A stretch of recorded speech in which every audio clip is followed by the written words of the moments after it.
सुबह का वक्त है और टंडन परिवार के घर में रोज की तरह हलचल शुरू हो चुकी है। घर के सदस्य अपने अपने काम में व्यस्त हैं और स्टाफ नाश्ते की तैयारी में लगा हुआ है।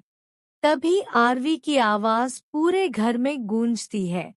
वह सौंदर्या को जल्दी जल्दी काम करने के लिए कहती है और पूछती है कि डिम्पल की स्मूदी अभी तक तैयार क्यों नहीं हुई। इसके बाद वह अंकल सुनील के लिए चाय और नाश्ता भी जल्दी लगाने का आदेश देती है।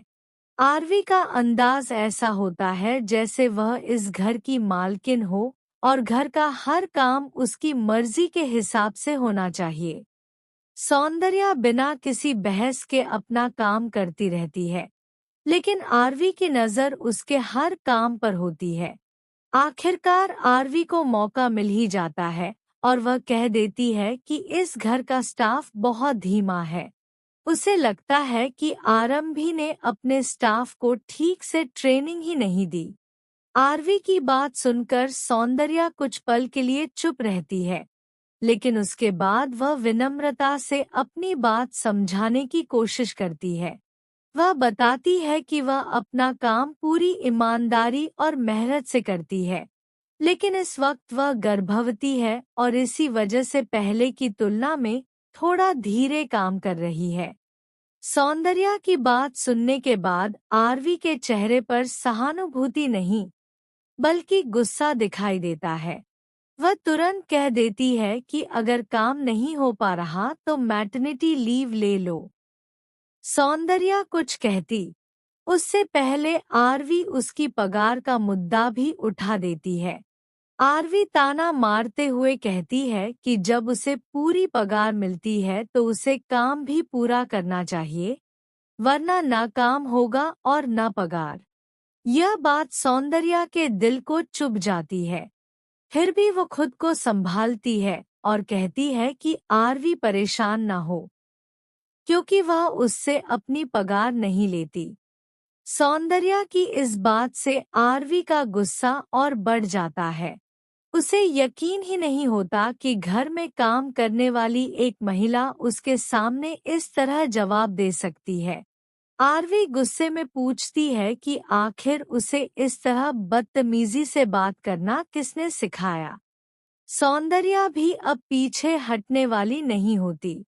वह साफ शब्दों में कह देती है कि उसे इस घर में किसी ने बदतमीजी करना नहीं सिखाया, लेकिन इस घर की बदतमीज क्वीन आरवी ने जरूर उसे ऐसा जवाब देना सिखा दिया है। सौंदर्या के मुंह से ये बात सुनकर वहां मौजूद सभी लोग हैरान रह जाते हैं। माहौल अचानक पूरी तरह बदल जाता है।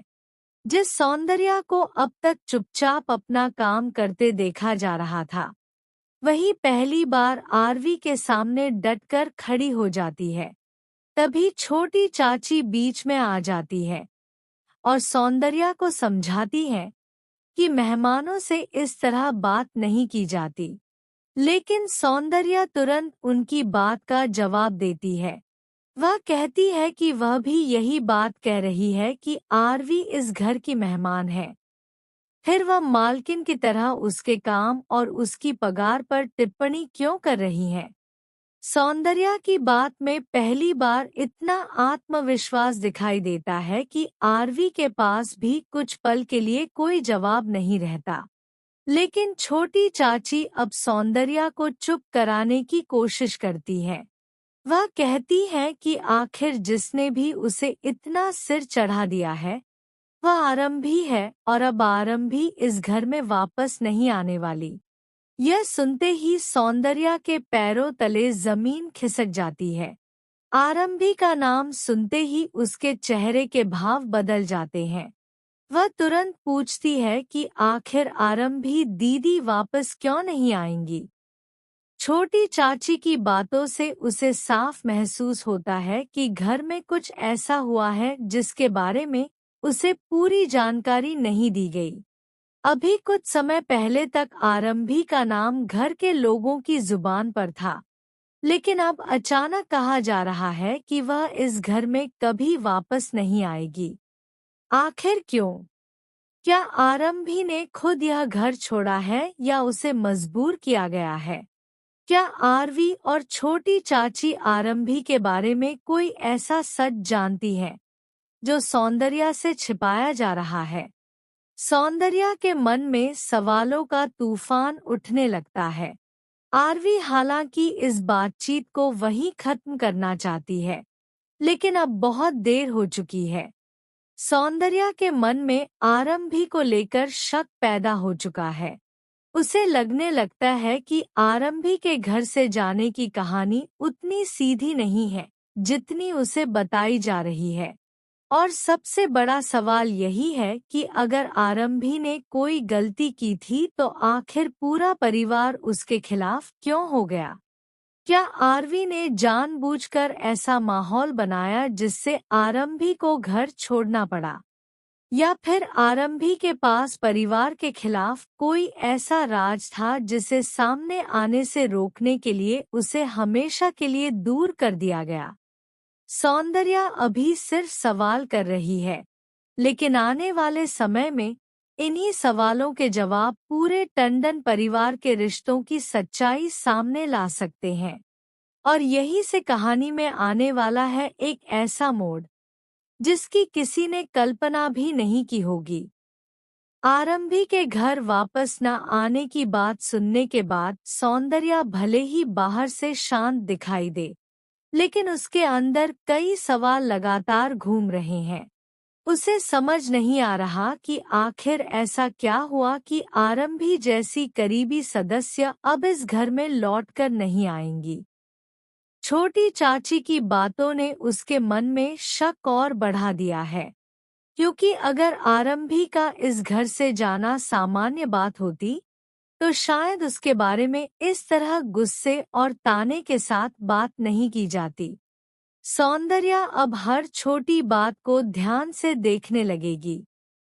उसे आरवी के व्यवहार में भी कुछ ऐसा नजर आएगा जिससे उसके मन में शक और गहरा हो जाएगा। आरवी बार बार सौंदर्या को दबाने की कोशिश करेगी, लेकिन अब सौंदर्या पहले जैसी चुप रहने वाली नहीं होगी। वह जानना चाहेगी कि आरंभी ने आखिर ऐसा क्या किया था जिसके कारण परिवार उससे इतना नाराज है।